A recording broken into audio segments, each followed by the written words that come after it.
स्वागत है दोस्तों आपका फिर से एक नए वीडियो में। तो दोस्तों आज के इस वीडियो में हम बात करने वाले हैं ब्राइटकॉम ग्रुप लिमिटेड के बारे में। ब्राइटकॉम ग्रुप का जो शेयर है, अगर इसकी हम बात करेंगे तो आज की डेट में इस स्टॉक में गिरावट देखने को मिल रही है। इस स्टॉक में जो गिरावट हुई है वो क्यों हुई है उसके बारे में आगे हम बात करने वाले हैं, और आगे क्या हो सकता है वो भी इस वीडियो में हम देखने वाले हैं। इस स्टॉक में क्या करना सही रहेगा, क्या अभी और भी गिरावट देखने को मिल सकती है, वो भी आगे हम जानने वाले हैं। तो चलिए दोस्तों वीडियो को शुरू करते हैं। अगर आपने चैनल पे पहली बार विज़िट किया है तो चैनल को सब्सक्राइब ज़रूर कर लीजिएगा और नोटिफिकेशन बेल का आइकन भी प्रेस कर लीजिएगा। आपको इस चैनल पर स्टॉक मार्केट से रिलेटेड लेटेस्ट वीडियोस मिलती रहती हैं, और BCG से रिलेटेड जब भी कोई भी अपडेट आएगी बिल्कुल आपको इस चैनल पर मिल जाएगी। दोस्तों अगर हम बात करेंगे ब्राइटकॉम ग्रुप के प्रीवियस क्लोजिंग की, तो वो 27 रुपये और 5 पैसे पे हुई थी, और अभी जो क्लोजिंग हुई है वो 26 रुपये और 20 पैसे पे हुई है। 3.14% तक की गिरावट यहाँ पर इस स्टॉक में देखने को मिल रही है।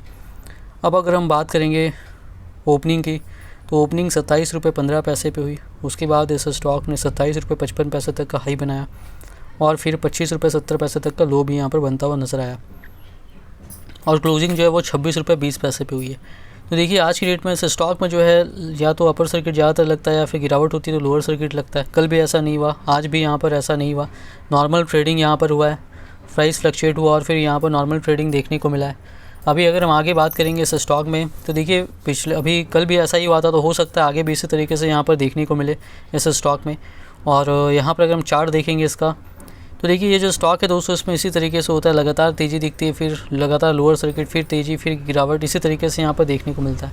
और जब लगातार अपर सर्किट या लोअर सर्किट लगता है तो समझ लीजिए उस स्टॉक में ऑपरेटर्स एक्टिव हैं। और इस स्टॉक का तो मैं आपको यहाँ पर हिस्ट्री भी अगर देखेंगे आप, यहाँ पर देखिए तो किस तरीके से सिंगल डिजिट में स्टॉक चल रहा था लगातार कई सालों तक, फिर अचानक 2021 में तेज़ी शुरू हुई और 122 रुपये तक का इसने हाई बनाया। सिंगल डिजिट से 122 रुपये के लेवल तक स्टॉक गया, और वहाँ से देखिए वापस फिर ट्रिपल डिजिट से 122 रुपये से सिंगल डिजिट तक आ गया 9 रुपये 35 पैसे तक।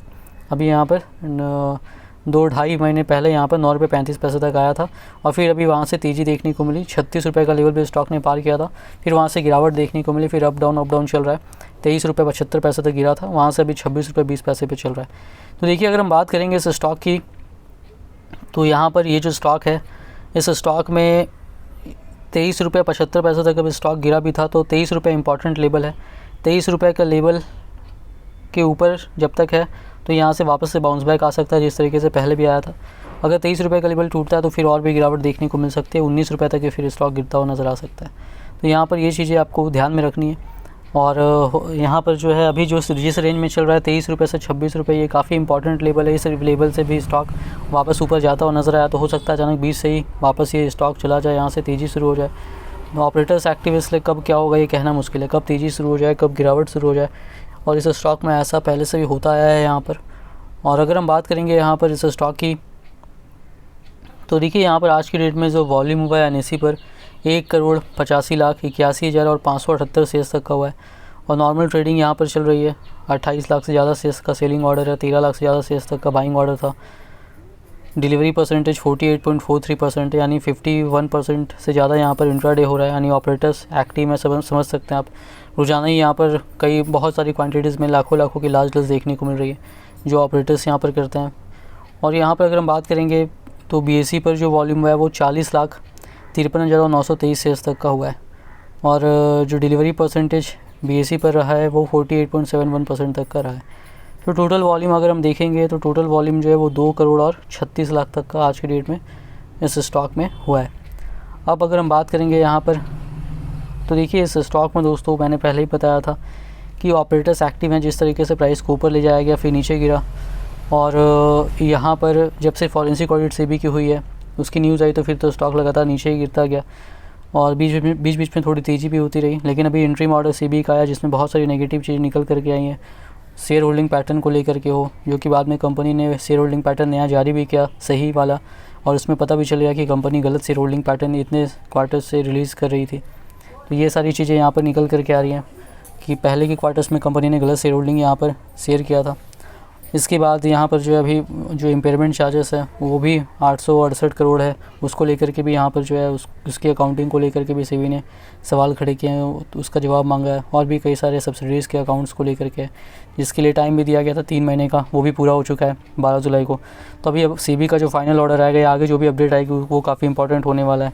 अगर सेबी संतुष्ट होती है या नहीं होती है, सेबी को अगर सही लगा तो फिर स्टॉक के लिए अच्छा, और नहीं लगा तो फिर यहाँ पर स्टॉक तो आपको समझ लीजिए वापस से सिंगल डिजिट में जाता हुआ बिल्कुल नज़र आने वाला है। सिंगल डिजिट तक ऐसे भी ये बिना कुछ हुए भी अभी 2-2.5 महीने में पहले भी गया था, जब काफ़ी ऊपर से गिरते हुए 9 रुपये 35 पैसे तक चला गया था, जबकि कंपनी का Q1, Q2, Q3 सारे रिजल्ट्स यहाँ पर अच्छे आ रहे थे।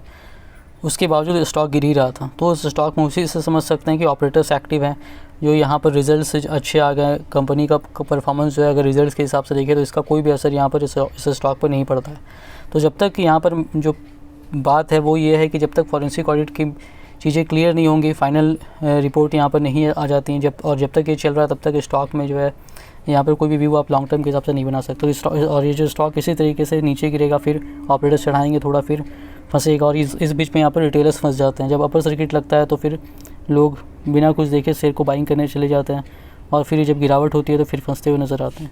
तो इसी वजह से दोस्तों इस स्टॉक में अगर आप सेफ रहना चाहते हैं तो बिल्कुल इन्वेस्टमेंट करने से बचे, तो वही आपके लिए अच्छा रहेगा। ये मैंने पहले भी कहा था, पहले जब ये सिंगल डिजिट पे था वहाँ से 122 रुपये के लेवल पे गया तो मैंने भी यहाँ पर बाइंग करवाया था सिंगल डिजिट पे जब ये था। जिन्होंने उस लेवल से बाइंग किया उसके बाद भी काफ़ी मौके मिले, वहाँ पर भी मैंने बाइंग करने के लिए कहा। जिन्होंने उस लेवल से बाई किया 10 गुना से भी ज़्यादा प्रॉफिट कुछ ही महीनों में हो गया। और प्रॉफिट बुकिंग इसलिए मैंने कहा था कि कर लीजिए, काफ़ी कम समय में पैसा बना। इतना ज़्यादा पैसा इतनी जल्दी बनता नहीं है, 10 गुना पैसा आसान नहीं है इतने कम कुछ ही महीनों में बना लेना। लोग अगर बात करें तो 1 साल में पैसा अगर 2 गुना हो जाए तो वो भी काफ़ी अच्छा रिटर्न होता है, बहुत ही अच्छा रिटर्न होता है। तो यहाँ पर तो काफ़ी 10 गुना कर दिया था स्टॉक ने रिटर्न। जिन्होंने प्रॉफिट बुकिंग किया होगा वो तो उन्होंने तो अच्छा खासा पैसा कमा लिया होगा। और और ऊपर के लेवल पे इसी वजह से मैंने हमेशा बाइंग करने से भी मना किया था कि ज़्यादा क्वांटिटी बाइंग मत कीजिए, अब कम इतना ही बाई कीजिए कि बाद में कुछ 19-20 हो तो ज़्यादा फ़र्क ना पड़े आपको। बाकी यहाँ पर देखिए मार्केट में तेज़ी देखने को मिली है। 19,833 पे क्लोजिंग है निफ्टी की, 19,851 तक का हाई भी बनाया था। अभी मार्केट में रिजल्ट्स भी अच्छे आ रहे हैं कंपनीज़ के, तो हो सकता है कि ये 19,000 यहाँ से 900 से लेकर के 20,000 का लेवल भी टच करता हुआ आगे नज़र आ जाए।